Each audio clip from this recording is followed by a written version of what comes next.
ఏ ఒక్క తెలుగుదేశం కార్యకర్త జోలికి మనము, ఏ ఒక్క జనసేన కార్యకర్త జోలికి మనము, కానీ మన కార్యకర్తలు ఇబ్బంది పెట్టండి అంతమంది.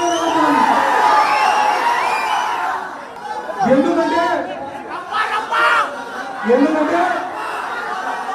ఒక్కొక్క మనిషికి ఒక్కొక్క పార్టీ పైన అభిమానం ఉంటుంది. ఒక్కొక్క మనిషికి ఒక్కొక్క నాయకుడి పైన అభిమానం ఉంటుంది. ఎవరి అభిమానం వాళ్ళకు ఉండేది. ఒక నాయకుడిని అభిమానిస్తే కేసులు పెట్టాం, ఒక నాయకుడిని అభిమానిస్తే చంపేస్తామంటే ఇక్కడ చూస్తూ ఊరుకునేవాళ్ళుగా ఎవరు లేరు. ఎందుకురా అంటే మనమందరం ఉండేది ప్రజాసేవలో, ప్రజలకు మంచి చేయాలని. ఏమా ఒక్క నిమిషం ఆలోచన చేయండమ్మా. ప్రతి నెల ఒక పథకం ఇచ్చినారు, ప్రతి నెల ఒక పథకం. అమ్మోడి ఇస్తే, చేయూత ఇస్తే, ఆసరా ఇస్తే, విద్యా దీవెన ఇస్తే, వసతి దీవెన ఇస్తే, గోరుముద్ద అంటే, ఇంటి పట్టాలంటే, ఇళ్ల నిర్మాణం అంటే, పెన్షన్లు అంటే ఎన్ని పథకాలు చేశాడమ్మా.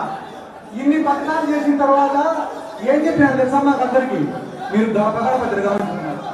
ఏం చెప్పినాడు? గడప తిరగండి, చేసిన మంచి గురించి ప్రజలకు చెప్పండి అన్నాడు.